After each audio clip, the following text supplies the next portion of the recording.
Here, so we're up to it said like this. We just established that Shmuel referred to a case, I'm reading directly from the article, to which the people have entered from another courtyard.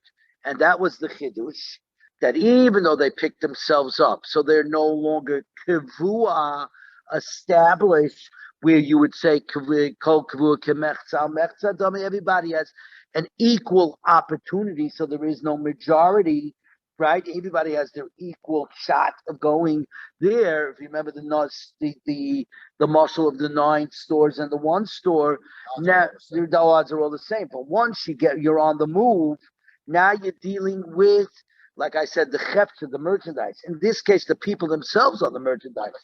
Right, not the gabra, exactly. Here you're dealing with the chepsa, you're dealing with the merchandise. In this case, the people themselves are the merchandise because they went on the move. In other words, they left Boca Raton, they went to Surfside. Okay, but to use our situation. So now you had 9 goyim and 1 Jew. Yes, that was in the newspaper. He was reading this particular thing, and I read this not yesterday, 3 days ago, before we started studying. He opened this Gemara, and he was learning this Gemara, the Zeicha for what's going on over there. So there, exactly, because this is because it's apropos. I didn't know it's not. There you go. That's amazing. So says the Gemara. We said so. Even though called the parish, the Gemara is. It's remarkable. I'm saying it. Called the parish, right? We say Meruba parish. When you start separating out, you go with the majority, like we said before. So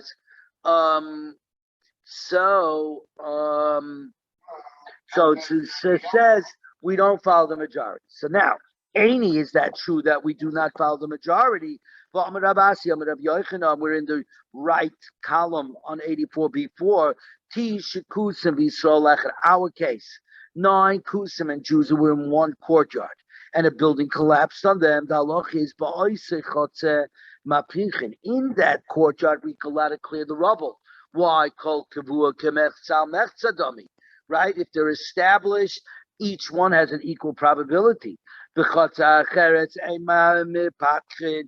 in another chutz, if they moved over from Boca Raton to Surfside, we do not clear the rubble on Shabbos. Shmuel, however, maintains that you do remove the rubble even in another courtyard. How do you get around? How do you get around this? Says the Gemara like Kasha. Ha the parish kulu. The case of Shmuel is where everybody left the original courtyard. Kol the parish, all separated out. There he said, we do not follow the majority, even though Kol the parish, Meruba parish, usually when anything that leaves, right, we do follow the majority. Here we do not. Ha the parish mixaseyu. Here in Rabbi Yochanan's case, where you do not clear the rubble if they went to a different courtyard, is where only some of them left. And now here's the reason why. We have to stop and understand this. When we say that they're all in the original courtyard, Charlie, we said Kol Kavua Kemechza Mechtadavi, which means we just established what, everybody? A chazaka. A chazaka is more than an umdana. Remember, an umdana de milsa is this is likely what's going on. A chazaka says this is what is now established. This is the established reality to the best of our ability. This chazaka was that everybody is in this place, and therefore we have the rule, kol kavua kemechza mechza. Kol kavua kemechza, everybody has equal probability. Now, when I say that only some people left the chotzer, now I have a suffix. I have an uncertainty. When everybody leaves the chotzer, when everybody leaves the courtyard, by definition, that original chazaka establishment is gone, right? There's no more kol kavua, because nobody is kavua. But when only some of the people left the chotzer, I don't know who left the chotzer and who didn't leave the courtyard. So that means some are still in the original kol kavua. Some have left. What's the halacha always? A suffix ain't a yoitzi midei vadai. A suffix and uncertainty doesn't ever take you out from a position of certainty. The chazaka is a certainty in the sense against the suffix. The chazaka cannot be broken. The kol kavur kemechtal mechzam cannot be broken. Therefore, the fact that some people left to the other place does not allow me to do away with the kol kavur kemechzal mechzam, which is stuck in the original place. Therefore, the new place is only a suffix, which doesn't allow me to clear out the rubble. That has to be the lumdus over here. We don't know. Right? We don't, and because I have to, in other words, Shmuel says when I remove completely the kol kavur, so now it's kol parish, not just anything, but all separated out. So now I know for sure there's definitely a Jew in the place. There he'll say even though called the parish, miruba parish, whatever gets separated, we look at it. By the majority here, we will not, because there's a definite Jew in the rubble, that overrides.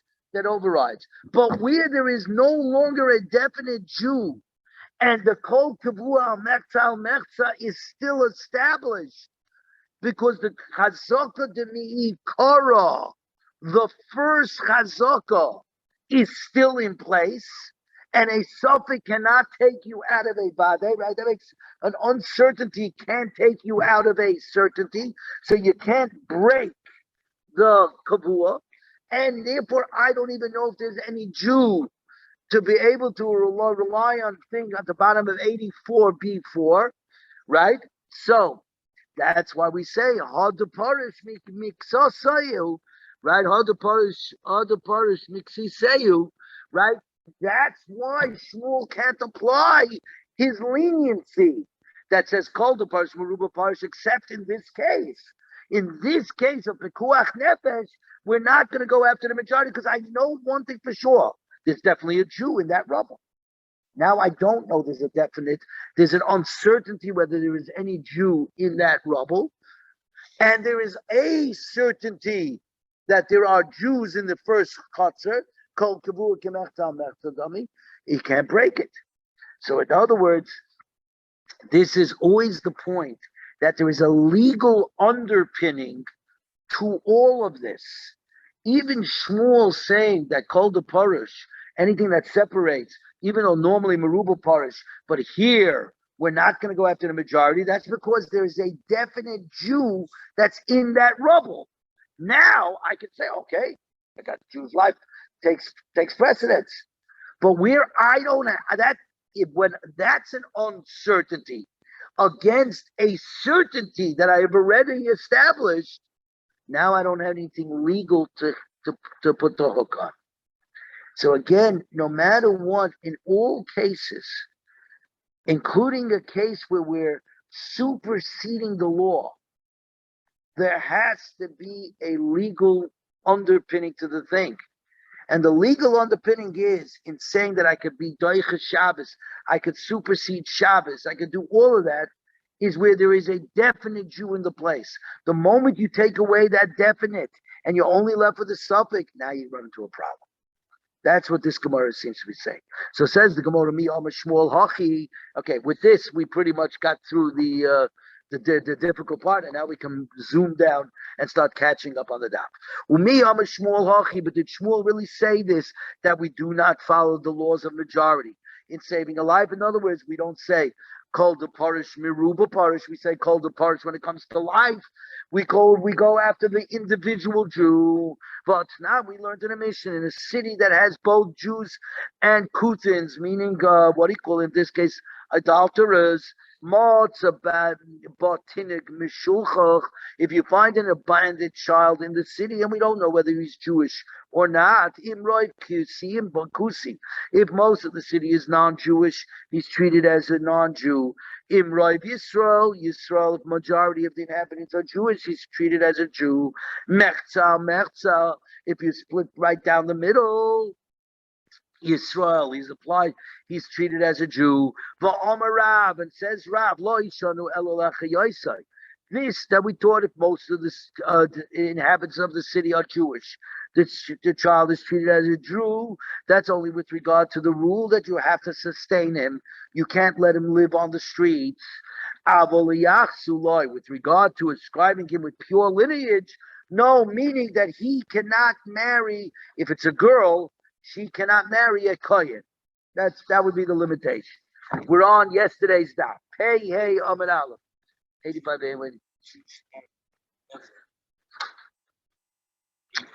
So then how do you explain Stuki? The Gemara of Stuki. The Gemara talks about, and not here, but in other places, about the child, a foundling. You open up your door in the morning, and Gemara says you find a foundling, and it's at your doorstep, and you have to find it. There's a whole shagasai on this, of what you do. Believe me when I tell you there were foundlings all over Europe. This was a famous thing. Now it happens to be not even, I'm not talking about after, I'm talking about in the times of the Rishonim and the Achronim. Two things happened. First of all, the Goyim knew that if you leave a child, I'm not kidding about this, the Goyim knew that if you leave a thing in front of a Jewish home and a Jew wakes up in the morning to pick up the milk at the front door, and lo and behold, with the milk is a child, no Jew is going to abandon a child. They knew this, and they would put it there. So the question became from this Gemara and others, what's the halacha? And you'd be surprised what the halacha is. It's not so simple. And what happens when that child turns 12 or 13? Do they have to be Megayer out of Suffolk? Not Megayer Suffolk, but it's not a conversation for now. And the Shai, there's a very fascinating Shagasai on it, the whole business. And the only reason why I even know anything about this because I once, for some reason, got into the sugya. Don't ask me why. So, the Shmuel Amar, and Shmuel says, Lifakeach Allah besagal. If the majority of the local inhabitants are Jews, the child is treated as a Jew with regard to clearing a heap of rubble from upon him on Shabbos. Meaning, he's a full-time Jew. He's a full-fledged Jew. Because you could only go ahead and desecrate the Shabbos, supersede the Shabbos for a Jew. So he's not a half Jew. This contradicts, another Shmuel applies here, that we desecrate the Shabbos to save the child, only because the majority of the inhabitants are Jewish. What did Shmuel just say before? We don't follow the majority when it comes to saving a life of a Jewish person. Stira, contradiction, Shmuel to Shmuel. Says the Gemara, Ki itma Shmuel arei sheitma. Shmuel's second statement that we desecrate the Shabbos for the child was going back to the beginning of the Mishnah. Imroiv kusim, but with regard to saving the life of the Shabbos, it's not so. Even if the majority are idolaters, nonetheless, we treat him as a Jew, even if a minority is Jewish. Imroiv kusim. But when the Mishnah says, if a majority of the city are Kutas, we treat him as a Kutsin Lamayochasa, then what is the halach? Our Mishnah, this new Mishnah that said, if the majority of the city are Goyim, you treat him like a Goy. What did it mean? Says the Gemara, Amara Papa, Lachilos in Nevelos, that you're allowed to feed him Nevelos. We Jews are not allowed to eat carcasses. We've got the Mashkiach from Winn-Dixie, right? You can't eat a carcass, but what do you call it? The Goyim are allowed to, right? There's nothing inherently wrong with a nevela. It just didn't get shechted. It passed away, right? They could slaughter it after the fact. We can't. It has to be healthy. Has to be healthy. I said, as I said, nevela, not treifa. A treifa would be a different ballgame, even by Goyim. What do you call it? But anyways, Imroiv Yisrael, if a majority of the city's inhabitants are Jews, he's treated as a Jew. So obviously, we've been just saying that there. Obviously, we know this. Says that if he lost something, you have to return it. Now that happens to be even by a child. if a child who's Yidei Chinuch for sure loses something, like loses a toy, you have to return the toy to the child. Okay, for chinuch purposes at the very least, but also because the mitzvah is on you to return. What's the difference to you whether it's an adult's thing that you're returning or a child's things you're returning? You're not allowed to steal from a child, right? See, the truth of the matter is that, by the way, just as an aside, you know the way we tease children, we grab things from them and we go, blah, blah, blah, blah. Not so simple in halacha, because a child doesn't know that you're teasing them, that it's a game. As far as the child knows, you took it from them. Theoretically, you're not allowed to steal. Now, the example of this, by the way, is when you're going shopping and your kid's acting up and you get him a bag of potato chips. Are you allowed to open up the bag of potato chips before you purchased it? The stores allow it, but in essence, halacha, you're not. Because picking up the potato chips does not mean that you own it. Let me just say this. You got to pay for it at the counter, and then you have to do a Maisa Mashiach. You got to pick it up. Because metaltalin are not simply kind of with money.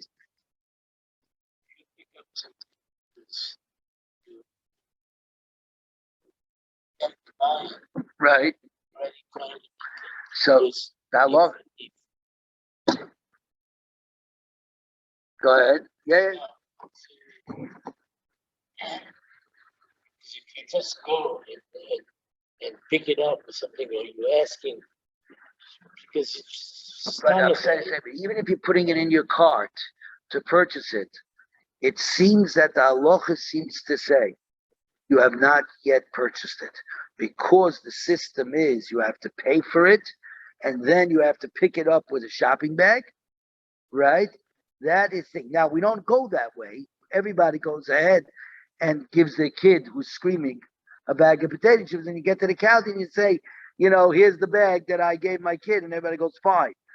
But in halacha, it's interesting, and it has to do with this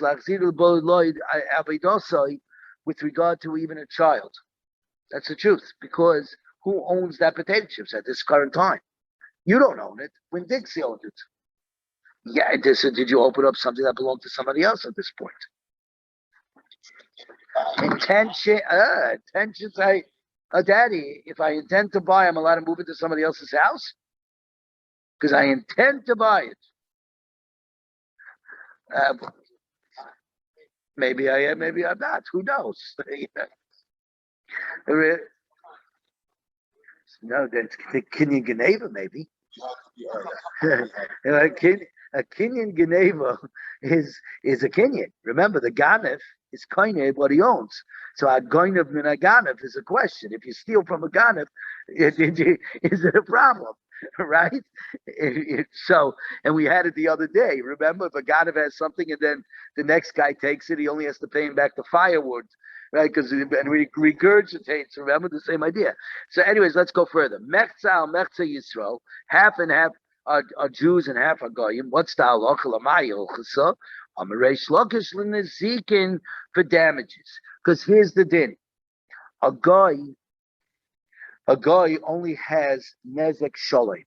If a guy's car bangs into a Jew's car, he's got to pay full damages.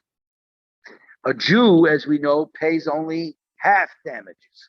But it's with an animal. The first 3 times his animal does damage, he only pays half damages. He's a tam. The 4th time he becomes a muad. Well, here's the question. This guy, right? The question is, Jew or not? If he's a Jew, he only has to pay half damages. If he's a guy, he's got to pay full damages. There's no chatzi by the guy. Big anti-Semitism. Let me get to the end of the Gemara and we'll talk about this. This specific Gemara has caused a great amount of anti-Semitism. Goyim know from this Gemara a lot. So, hey Chidami, what's the story? It's one of the reasons why I don't think it's good. So let's see. I know. So this you have to see. Okay. And so, in fact, they have. But let's learn the Gemara. Hey, Chidami, what's the case?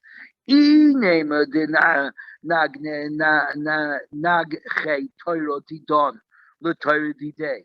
If our ox, an ox of a definite Jew, gores his ox, right? The owner of the ox that caused the damage can say, Nasi Raya Benishko. Let him bring proof that he's a Jew, and then he can collect the money.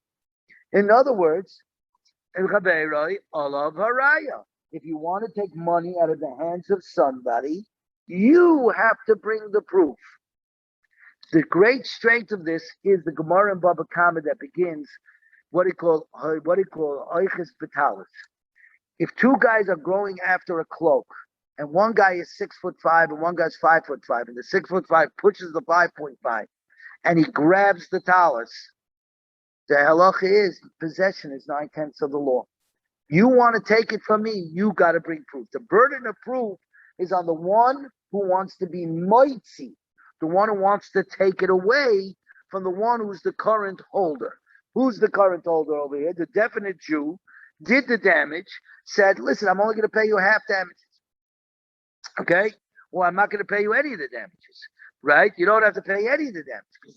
But actually, the rule is, take a look at number 8, that if an ox of a Jew gores the ox of a Kuthian, he is exempt.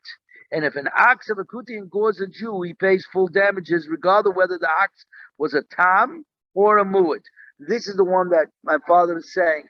Now, you'll notice how Artsko puts it in. Kuthian. Okay, so I don't have a good answer. Does it apply today? No. Jewish law. No, it does not apply today in Jewish law. And I'll tell you why it doesn't apply to Jewish law, because of the great Shmuel, the great first Amoira Shmuel. Rav and Shmuel were the last Talmidim of Rebbe HaKadosh. So they are the first Amoraim. Shmuel said something remarkable. And we have lived by this rule for the last 2,000 years. Dina de Malchusa Dina. The law of the land is the law with regard to monetary law. The reality is monetary law is the largest section of Jewish law. Chayshin Mishpat, the 4 halakim in Shulchan Aruch, which is Aruch Chaim, the everyday of our lives. Yeredeya having to do with Isurin. Ibn Ezra having to do with Isurin. Chayshin Mishpat is unbelievably thick. The Gemaras of Chayshin Mishpat, Nezikin Gemaras, are some of the most toughest Gemaras in thing, because Judaism says that business law is no separate from spiritual law. Just like you have to honor your father and your mother, so too you have to run your businesses correctly. Along came Shmuel, and Shmuel said, Dina de Malchusa Dina. And that allowed us to survive the last 2,000 years in other people's lands. Where our law, monetary laws, did not match up against the laws of the land, the laws of the lands trump. Because we're in Gullus, and he paskin Dina de Malchusa Dina, and that is the way we hold. The law of the land is the law. I will give an example.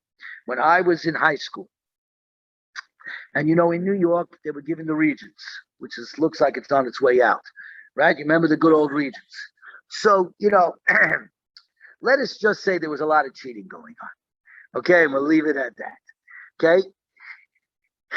The yeshivas used to staple on Ramoshe Feinstein's tshuva. Some guy actually asked Ramoshe, can he cheat on the regions because it's Bittul Torah to study, right? And so he wanted to study Bittul Torah. So right, he said, I really want to sit and learn. So forget the regions. And Ramoshe let him have it with 2 guns, and said, this is on the contrary. You study, you do the regions correctly, and number 2, we're in a Medina Shel Chesed, and all that. We're in a country of loving kindness. What do you call it? And you have to stick to their laws and the whole thing. It's in the Igros Moshe. And they used to staple. It didn't work, mind you. Okay, but that was neither here nor there. But that was in the days when the boys were mostly taking the Regents. You can imagine today when almost nobody's saying Brooklyn's taking the Regents anymore. But anyway, you took it, yeah. But Daddy, our world doesn't exist anymore, as you well know. We have even my father's grandsons, and certainly his great grandchildren, are not as educated as we were. It's just the reality. It's just the reality. They're just not as educated. They're certainly not as broad. They're certainly not as broad. And they have my father to look at, and they're still not. They don't really understand my father anymore either, which is a shame. We've created a different generation of clones right now. Very well put. Jerry, say it again. Exactly. We created a new generation of clones. Listen, when I went to Ner Yisrael, I wore kippah shruga. I did not need to wear a fedora. And the whole thing today is what the outward look is, not the inside. That's exactly right. I'll give you an example. When I was in yeshiva, in the Torah Tamima, to which Torah Tamima and then Torah Vidas, we in Brooklyn, I only wore a colored shirt because I grew up that white shirts are for Shabbos and Yontif, and during the week you wear colored. My father still wears a gray hat during the week, a black hat for Shabbos. If you look at the old pictures of the 40s and 50s and 60s, all our Gedolim went that way. Gray hats in the week, black hats in Shabbos. It made a difference. You know, the great Rav Chazan was one of the freest, used to come into of Turbid. I used to come into yeshiva with the New York Times. When you said, I got to check up on my stocks, right? My Rabbeim used to always knew where the Yankees and the Mets were holding. I'll never forget this. I'm just going to say it. My Menahel, my Rebbe was named Rav Skula, so Gesundheit is still alive. His son was now the Masada Kedusha by my daughter's wedding. Okay, because the other side I'm here. And I told them this story, and they were horrified about their father. And I said, let me tell you who your father was. He got up in 1985, I believe it was 84 or 85, in front of the whole shul, the whole yeshiva in Tervet Haas, the Bismedish in Tervet Haas, the last Sunday in January. And he said, Shemati, I heard. He said in Yitzhak, say, there's a big game this afternoon. The Super Bowl, the Super Bowl. But the game doesn't start till 6:30. The whole crowd can stay till 6 o'clock. And so everybody stayed till 6 o'clock, 6:01. He was with it. He was a smart guy. Everybody learned like unbelievable till 6. 6:01, like a herd of cattle, out the door. But you know what? Genius. Because yes. You know now why we have rock star rabbis in Boca Raton. Both Rabbi Goldberg as well as Rabbi Gibber know the sports. Yes, you're right. And you notice Rabbi Gibber always tries to bring in a sports analogy to the Torah, which I always think is brilliant. I once heard a shir, great sports moments in halacha. So if, let's say, this was a case of, if I forgot who it was, hits his 500th home run. So the ball's coming and it lands right in your hand. Boom! That's worth money. And then it rolls down. And your friend who's with you grabs the ball. Who owns the ball?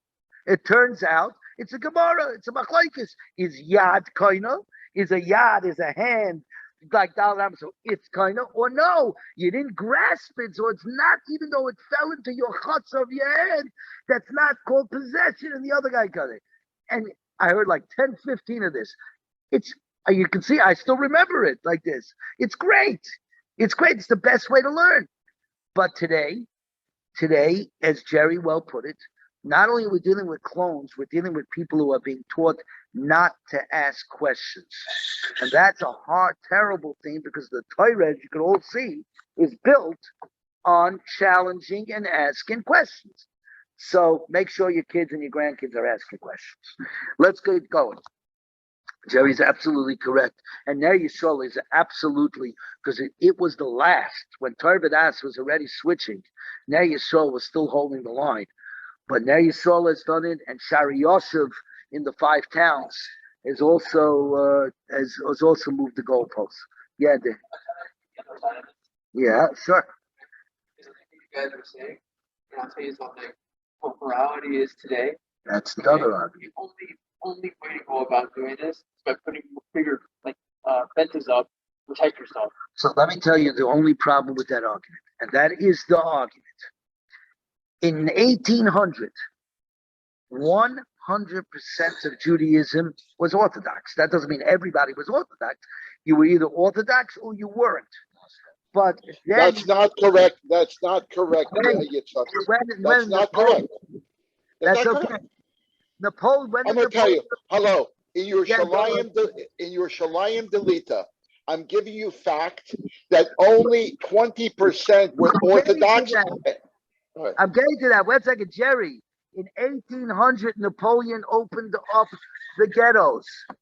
When the ghettos opened up from 1800 to 1900, in 100 years, 90% were not Orthodox. Only 10% were Orthodox. That's what I was going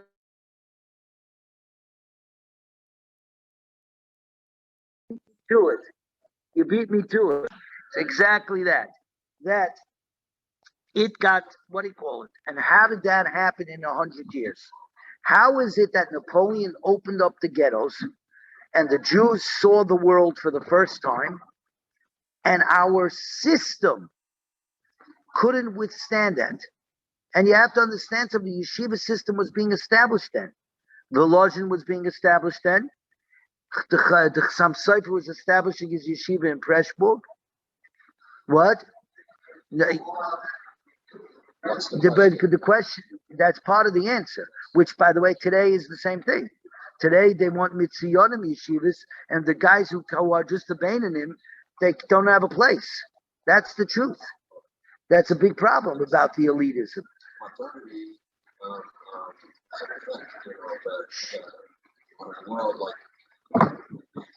They started to dress different, less sneers. I mean, 200 years ago, people, even now, people were covered. That's. He's giving you, very nice. The first started right, too. right. But I am saying this, and Jerry's not wrong. Vilnius, right? Vilna. When they say Vilna was completely a secular city. When they say Belz will be a vinkel for Torah, a corner for Torah in Yerushalayim, it's because the city of Belz, the Orthodoxy was only a little corner, one street. The rest of Belz, which was a major city, was not Orthodox at all. Sebobov was a horse town, right? Budapest was mostly non-religious. Munkach. You look at the picture of on YouTube of the chasana over there with the Minchas Halaza, see what was really taking place. Jerry, is that what you were trying to say, right? Jerry? Oh no. What? No, I think that's what you were saying, right? That most of the Minchas towns by the night. All I'm saying is when Napoleon opened up the ghettos, what happened in 100 years? And that is an indictment on our chinuch system. But it was culturally Jewish 100%. Okay, but right. But it was, or as my father would say, bagels and lox. A lot of bagels and lox, Jews. No, he said bagels and lox. Also, now that the thing was open, they were able to do professions or go to schools. True. That they weren't, so they were more exposed. Like say they could get jobs. So let me ask you this. Trades were open. So let me ask you this. To some people. So, but why did you got the PhD in organic chemistry and 30 times Shas sitting here, and why isn't that the norm? Because when my father was going to yeshiva,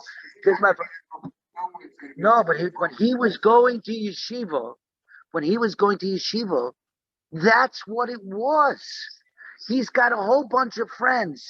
Schiffenbauer, who was the other one? There was a whole bunch of guys in math, guys in this, that were all that all were the same.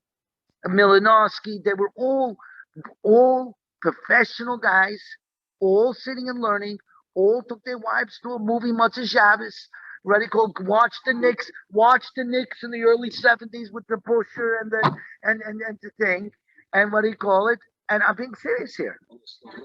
More than religious, they would guide him. See and that is the question. How do we slide? Today, people want to have it either nothing or everything. They don't want it. That's what it is. I know that's what he said, Brad. He's right. We're not going to discuss it.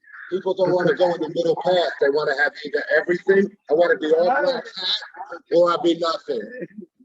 Right? They want to have all everything or nothing. Right. They don't. That's not reality because right. The Gemara, everything tends to be extreme. Even today. in Israel, it's a lot right. of extreme. People don't everywhere. know. People don't. Our biggest ignoramuses, some of them. But it's extreme.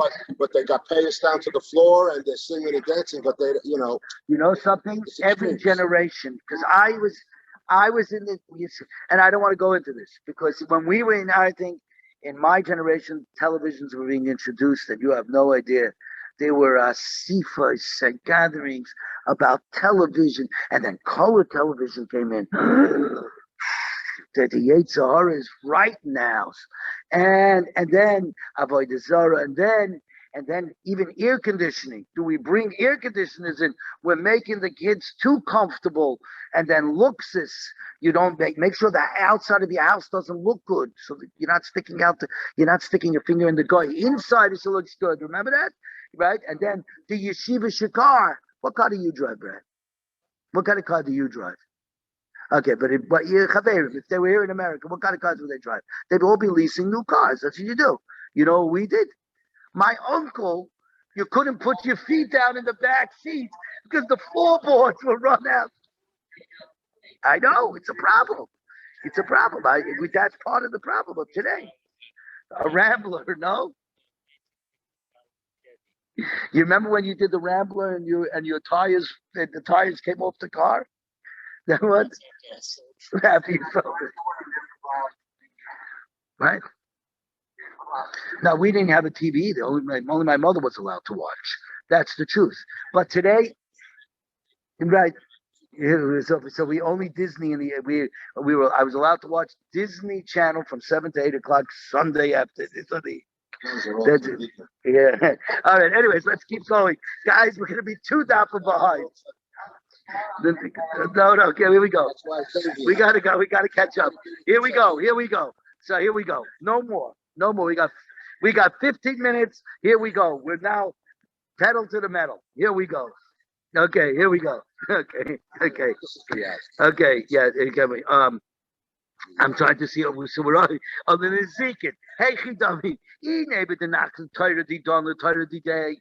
our ox gores their ox, so we say we don't want to pay because we gored their ox, we say to the guy, Nasi Raib and Ishko, bring proof that you're a Jew, and then you can collect from me. Otherwise, you're not claiming because I'm 85:82 says the Gemara. So, well, we turned the page. Right. Light Saricha. It's not my fault the Gemara is so exciting. Because what it goes, 85:82. Light Saricha. You see what happens when you come together? Where his ox gored ours. So now, if he's a guy, he's got to pay us Nezek Sholem. If he's not a guy, if he's a Yid, he only has to pay us what? Half damages. Right? Pal Giavale. He's treated as a Jew that he only pays half damages. Either Palga asks for the other half, name Alay, he says to the other guy, I see Raya Delav Yisrael Anov Shakel. Bring proof that I'm not a Jew, and then I'll pay you the full thing. There you go. In other words, he's a big London. You want to take a bring proof I'm not Jewish. It's a great Gemara. Here we go. A person who upon a building is falling in and it's uncertain whether he's there or not, whether he's alive or dead, whether he's a guy or a Jew, you have to clear the rubble. Okay? My kama, what are we saying? Loi mi bai kama. In other words, we're saying not only this, but this. We're working our way up. can clean the rubble. Loy mi bayis suffik. You even have to try, even if you can't. Loy mi bayis suffik hu sham suffik en sham. Not only when there's a doubt whether he's there or not. The sechayu, in which case if he's there, he's certainly alive. The matchichim, where of course you have to remove the rubble. Elo afilu suffik chai suffik meis. Even if I'm not sure if he's alive or dead, like right now in the surfside, even though we say, look, it's already a week, and the other thing, we don't say that. Look at this Gemara. You don't. They're not sure if they move this. Is everything going to Well, yes, no, but somebody's alive. They keep saying, and this is what it is. This guy, who said they didn't fall into the kitchen and there's food, right? We got to call. We clear the rubble. And not only where there's a doubt of alive or dead, the Yisrael, that's only we knows where there's a Jew.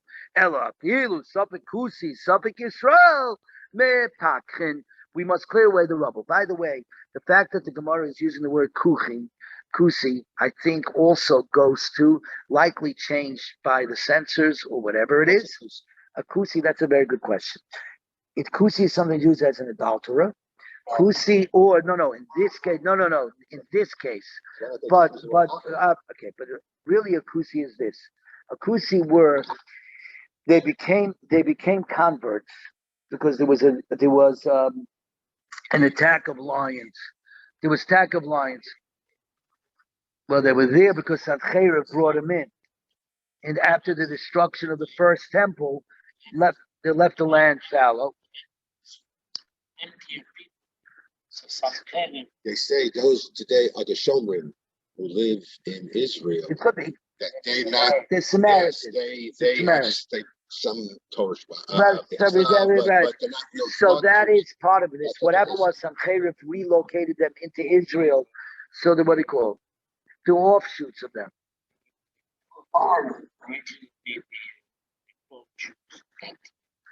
Right. Well, we don't even realize there were. You have to understand there was something else called the Karaites. There were also the Karaites. They just believed the Karaites in the time of Sadia Gaon in the 900s, about 100 years before Rashi, that was a huge problem. There was a huge problem. There was no, there very few left. Karaites?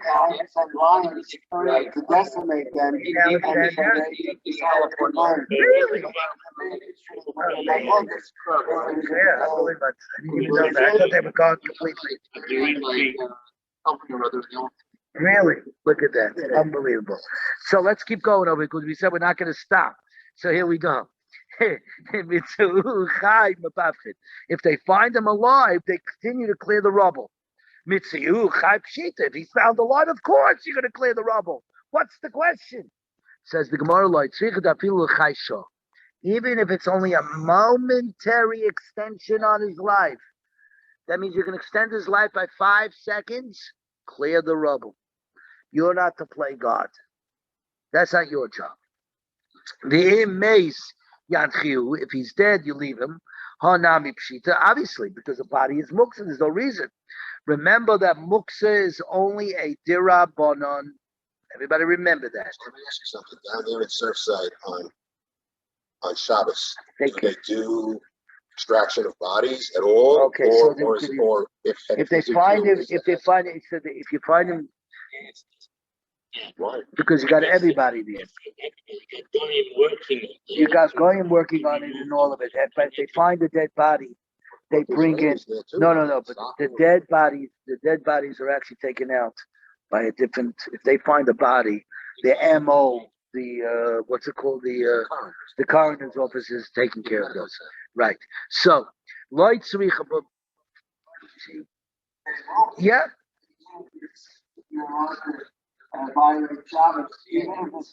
Extend a little bit of love. Right, 100.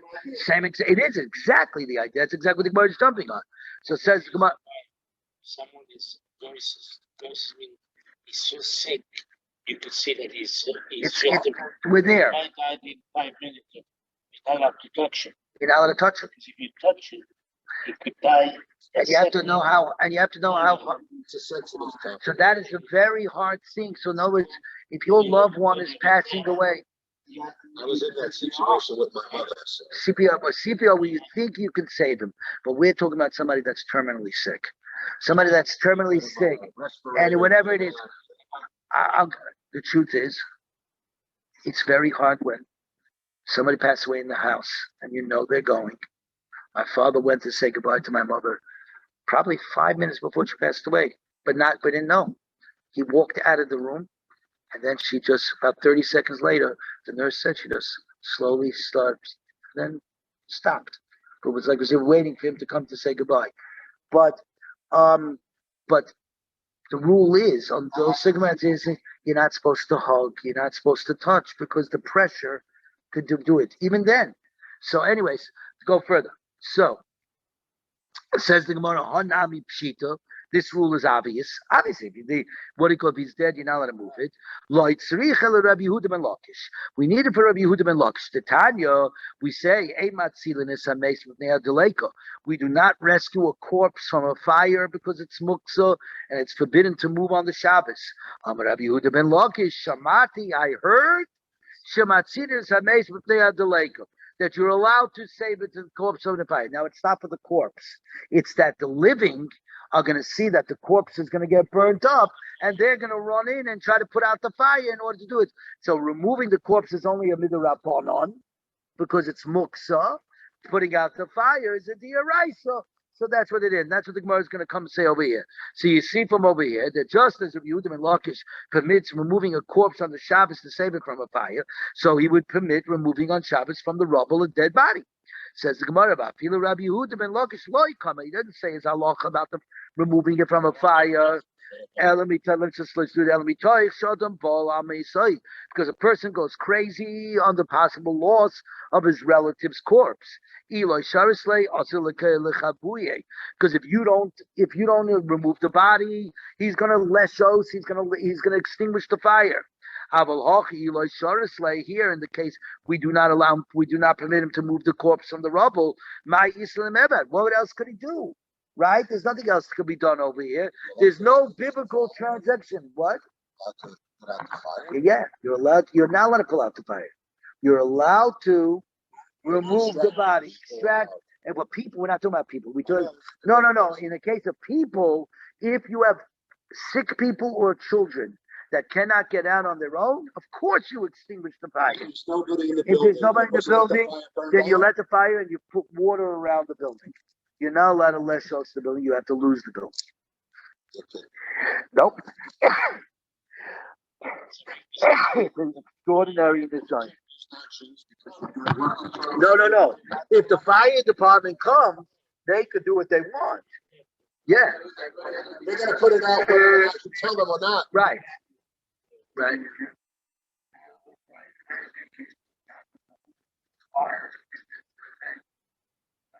I can't come. Amen. Whatever happens, happens. And that is a remarkable Messiah. It's a remarkable thing. And that's a story by the and Charlie, I hope you tell that story that your grandchildren will know that story. That is a story that they should carry with them. Yeah, no, I'm being serious. That is a story. What story? I did not hear it. Tell Charlie, you didn't hear the story. Well, my father-in-law, Allah Shalom, was a big businessman in Augusta, Georgia, and he owned cotton mill. On a Friday night, they came to his house, and they told him that his factory was on fire. And he told them, "I'm sorry, but it's my Sabbath, and I can't do anything. I'll take care of it after Shabbos." And that's a remarkable story because Wow. and I'm saying it's a story you must pass on to your grandkids because they must get. That's a tzaddik. That is the definition of a tzaddik. Okay. Ellen, my what would he be able to do in the case of the person lying dead in the rubble? What biblical transgression can he do? Well, no. The body is also the Rabbanan. It's all good. A Rabbanan with the Rabbanan. But they stop there to do it. Exactly. And the rubble removal is removing. You're not doing any constructive with it. But now the Gemara is going to get into it. Tana Rabbanon, ad heichan hu baidik. Where do you check? How do you know the guy's alive? Ad chum chotmai, up to his nose. You listen for breath. The Yeshayim ad libai, up to his heart. But right, right. You wrote a book the last month. How do you know exactly when a person is not dead? alive. I have the book. You should know that with my mother, I came running to the house. My father did not know that my mother had passed away yet. I came running into the house. How did I check? I looked at my mother. I put my finger under her nose, saw nothing, and that's when I covered him, and then I went to knock on my father's door. Right? But that's what you have to do. That's exactly it. That's it. Otherwise, you don't assume it's there. There's no such thing. Life is everything. So, I'm sorry we're using our own thing, but it's that's what you do. It's like Zui Torah v'tzarich l'madata. This is Torah, you got to learn. That's why Kadosh Baruch Hu sends you these experiences, so you pass them on to other people. Yeah. Jewish guys walking down the street, sleeping out, okay, Yeah. a goy, 100% goy, okay, and he's dying. You can save him. You're gonna break Shabbos to save that goy. Are you allowed to save him? Okay, he's dying. He's dying. So that is a good question. My father pointed out yesterday that we are under a rule of Ava. You're not allowed to cause. You're not allowed to cause Ava. Yeah, they have a thing that's solo in New York. That's a rule. Now is a thing that if a guy calls, They have to go. yeah, They have to go because they're not allowed to say we're not coming, because then they can close down, obviously. And not yeah, close on it, not only that, it would cause great hatred. And there's plenty of guys in New York know about Hatzalah, and they use Hatzalah because they know they come in 2 minutes. Yeah, sure. What? faster than the EMS. Yeah. So, again, I'm not a rough, so I don't want to. I'm very careful here. I don't have smicha. I can't paskin, and even if you have smicha, these are not shilas that are paskin by laymen in any which way. You got to go to the big guns of our people, and that's it. And even the big guns many times will pass it up the line because these are the major questions that apply to us. So let's just go further. Tana Rabbana, because I know we're a little late, but we're going to go. We got to get to the Mishnah number days. So Tana Rabbana, and Heichanu Baidik, Ad Chotmai up to the nose, V'yesh Aimim Ad Libai until the heart. If they checked and found that the upper ones, the bodies in the upper level of the rubble, are dead, you do not say kvar mesu. Don't make an assumption that the ones underneath are dead. Who said they could still be there in pockets and be alive? And that's what's happening in Surfside. There was once a case where the above ones were dead and the below ones were alive. Literally the case of Surfside. Neima hani tanoi ki haitani. So we say that this dispute is another dispute of Tanoim. The Tanya meheichen abalad noitzer. From where is the fetus formed? Meiroshai, from the head. It starts from the head. Shenema mimi ime ata goizi. From my mother's womb did you pull me out? And the word goizi giz nizreik v'ashlichi. And pull out your hair and throw it away. In other words, goizi means the head. From the navel. And from there, roots came out. And that's the center. That's similar to HaKadosh Baruch Hu began creating the world from Harabayis, from the Kodesh HaKadoshim, but spread out there to the rest of the world. The Tanakama maintains that the fetus is formed from the head, is consistent with the Tanakama of the previous price, who says you check the nose for signs of life. Abba Shol says it goes from the navel, you check the heart. You can say, because it says you still got to check the nose.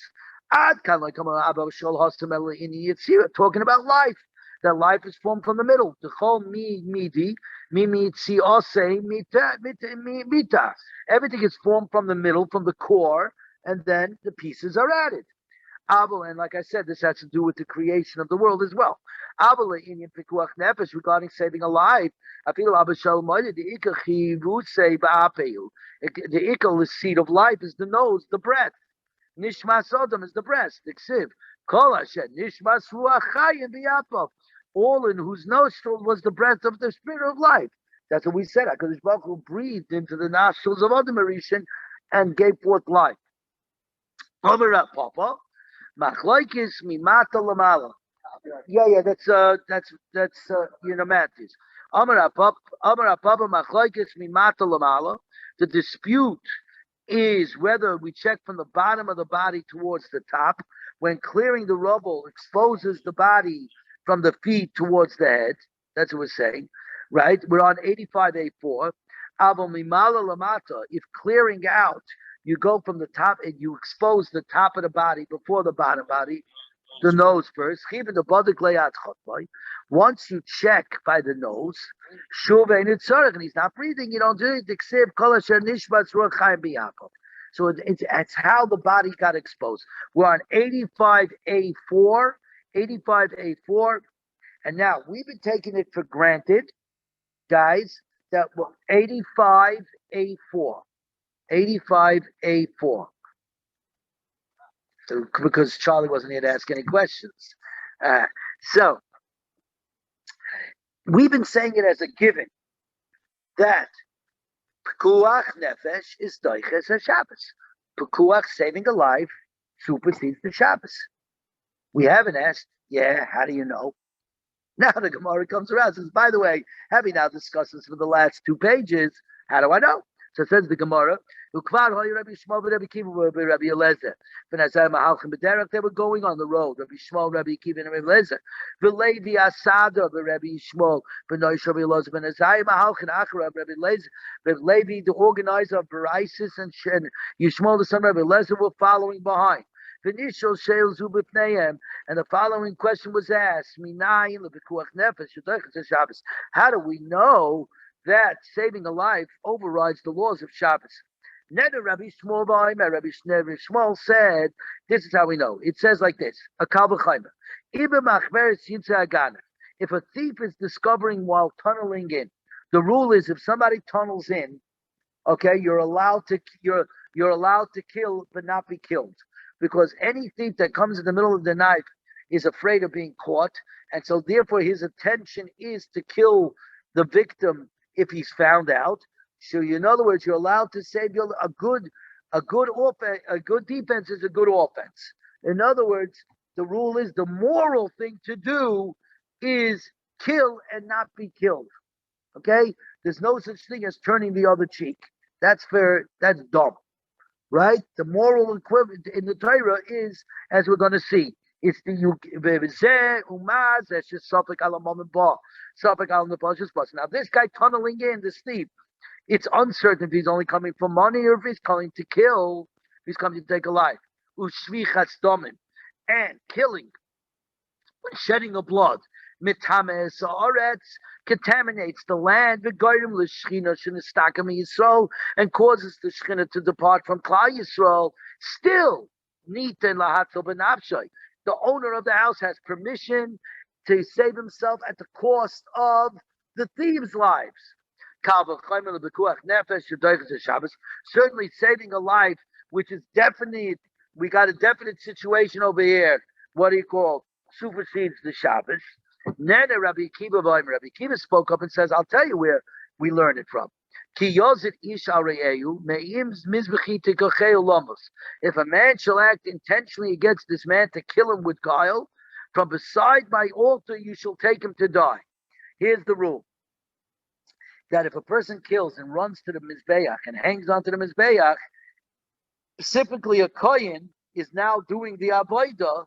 Can you take him and immediately arrest him? Or no, you got to let him finish the Avodah, and only when he gets off the Mizbeach can you take him. Me'im Mizbechi v'loy al Mizbechi.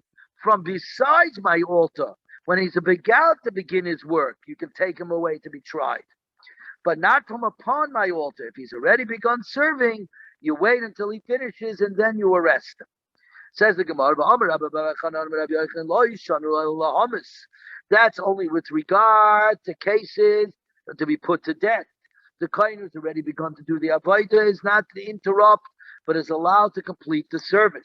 We're now on Amid Beis, Pei Amid Beis 85b1, heading to the Mishnah. But in order to keep somebody alive, if the accused is not a kohen, but someone else has been convicted of a crime and is about to be executed, and this kohen has testimony that might save this guy and stay the execution, even from in middle of the avodah, you grab him and you make him testify. Says the Gemara. Now, now in this case by the kohen, it's questionable whether we're on 85, we're on Amid Beis. It's questionable whether the kohen actually has good testimony to stay the execution of this other guy or not.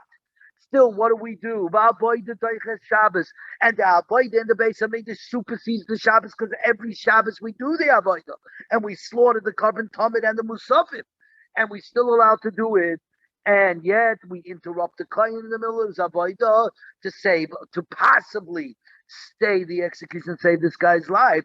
Then in the case of actually saving a life, Shadoiches Shabbos would push off the Shabbos. Then Rabbi Elazar comes and says, I got another kavachayim. Uma Mila. Remember, Mila is the only mitzvah saying that if you don't do it, you chayiv kares. So it's a strong mitzvah saying. Uma and Pesach is the other one. Right. Pesach is the other one. That's why they're always brought together. Mila and Korban Pesach are the two mitzvahs say that are chayiv kares. Uma Mila shu are one of 248 limbs. The circumcision. Doiches Shabbos. We do Mila on Shabbos.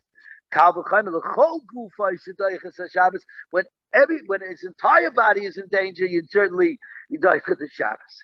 Rabbi Yossi, Rabbi Yehuda, my Shabbos you should keep.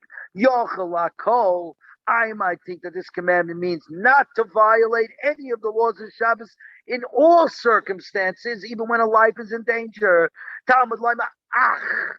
It says only this lashon of Ach, all right, which means chilek, to split. That's something that obviously something is different. That to save a life, you die because of Shabbos. Ram Nosaber of Yaisi for she is holy to you, the Shabbos. He she, the Shabbos, has been given to you, the Jewish people. V'lai atem, but the Jewish people have not been given over Misur b'yadei to her hand. You, the Jewish people, are not beholden to her. That if your life is in danger, we override the Shabbos. Rabbi Shimon ben Menashe, V'shamru b'nei Yisrael as a Shabbos. Amra Torah, Chilal alav Shabbat achas. Go ahead and violate one Shabbos, in order that you should be able to keep many, many Shabbos. And now we get to the biggie, the one that we all know. Rabbi Yehuda, Shmuel, had I been there, I would have said that my source is better than all the rest of them. And he was in Amoira. He was there, even though there was a lot of Tanoim over here. He said they were all Tanoim, actually. That's right. They were all Tanoim. Right? It says, in other words, you shall guard my decrees and my laws that man shall carry out, and that he shall live. Below Yomus Behem, and do not die on their account. So I'm going to get, let me learn the end of the Gemara, and I'll try to answer my father's thing. Amar Rava, L'kula Islu Pircha, Bar Mi Shmuel, the Lesle Pircha. This ruling of Shmuel, Rabbi Yehuda Shmuel, right, is the one I have no refuge. That's the one. The Rabbi Shmuel, it could be Dilmakir de Rava. It might be like Rava says regarding the tunneling in of the thief that you're allowed to kill. Rava, my time why does the terrorists allow us to kill somebody who's tunneling in? Chazaka, it's a presumption. Chazaka. No, but the Gemara, no. Vadai is a shore. Chazaka is the closest thing to a surety. It's almost. It's not an umdana, an establishment. It's already a presumption. Chazaka. Right. You can't come on the way out. And now you're about to see it. Chazaka ain't other made atzmei amamana. A person does not withhold himself from defending his property. So therefore, the homeowner is going to defend his property. His home is his castle. The burglar that's sneaking into the house surely knows that the homeowner will confront him and tells himself in advance that if he confronts me, I'm going to shoot him. So that means the guy tunneling in has already made up his mind to kill. Therefore, you, the owner of the house, you're in second budget. V'Roma Torah bar lahargcha hashkem lahargcha. The Torah tells you that if somebody comes to kill you, anticipate him and kill him first. You don't have to wait for Hamas to shoot rockets from Gaza, because inevitably they're going to shoot, they're going to tunnel in. In fact, that's what they do. They tunnel in. Instead, go bomb him first. And the rest of the world tells you you're all wrong. Says the Gemara, bar lahargcha, hashkem lahargai. The moral imperative is a good offense, is a good defense. If somebody is coming to kill you, if in their charter they say we're going to wipe you all off, and they think the rest of the world could say what they want. You kill the guy who's coming to TV, you go to jail. Defending your home in New York, not in Florida. In Florida, you have to stand your ground.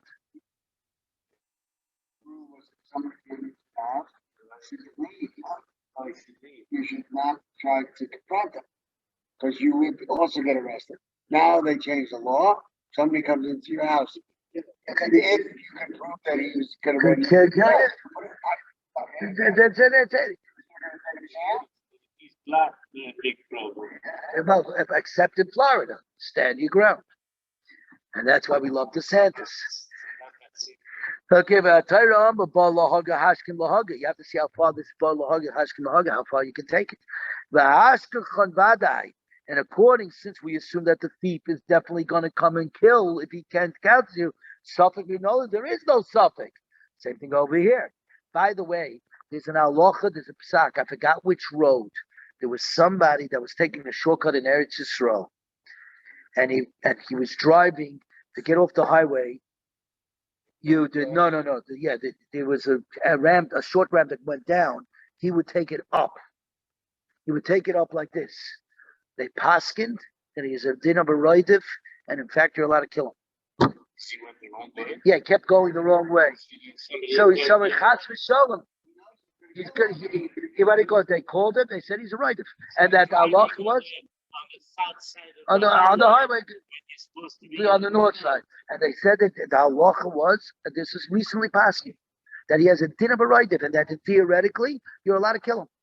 And you said, what they said was you're allowed to report him to the authorities. That is not Mesira. You know where I heard this from? Favi. My cousin, when he was the Gurov Gate, said real quick, we're just getting to the Mishnah. What he called, I'm gonna get there. Let me get to this. He had the case of somebody was sexually molesting, and my cousin, as Rav, went to the authorities, and they arrested him. They found out the thing, and he was getting flack. And he gave a whole shiur showing exactly what the halacha is. What's the din of a roidiv, of exactly what the din of a roidiv is. That people don't know what they're talking about. There's a shach, there's a taz, the thing, what do you call it? The Fabi gave this whole shit on the internet somewhere. Anyways, you're upset. Yeah, you don't have to tell me. I had a Rebbe. My pre-1A Rebbe. The Rebbe Kiva Nami. Dilma Kidabaya. As I told my father once, I don't remember my entire 5-year-old, my entire pre-1A. Later on, they caught him, whatever. It was a big scandal. I don't remember nothing, and he remained for years. What he called, in the effect, I have two classmates that I got to tell you, I have two classmates that committed suicide, Kushner and Schwebel. committed suicide later on in their late teens, early 20s. So who knows if that was the reason why. And I gotta say that I don't remember my pre-180 year, period. So and I'm not the only one. So there you go. The Rabbi Akiva Nami, Dilma Kidabaya, because the Torah permits the interruption of the avodah in order to get him to testify.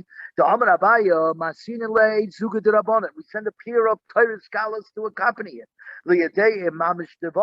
If there's substances to the Kohen's word that he has something to stay the execution of the other guy. The Kulan Ashkan Vadi and all the other Tanaic sources. We have found proofs with regard to certain rescuing of the Bible. Suffolk Minalon. The Shmuel Chai Bahem V'lo Yamusu V'adei Leslei Pircha. There's no reparation. Amar Rabina B'Temer Rav Nachman Bar Yitzchak Tova Choda Pelta Charifa Mimalat Sana Dekare. One sharp pepper is better than a basket full of melons. One shmat Amaroya is better than all the nice tasting melons. The reason why they probably didn't use Chai Behem V'lo Yamusu because that rule doesn't hold 100%. For the three cardinal aveiros of Avodah Zarah, Shvichas Damim, and Gili Arayos, right? The three cardinal aveiros, adultery, right? Illicit relationships, and murder, that rule, Chai Behem, does not apply. Since there was an off-ramp, as we always say, if it doesn't hold 100% truth, they were looking for other arguments. But the reality is, we all understand that. We automatically go, Chai Behem V'lo Yamusu, except for the three. Yeah. They knew about it. Of course they knew about it. But I said, Jerry, have a great day. Great having you again on.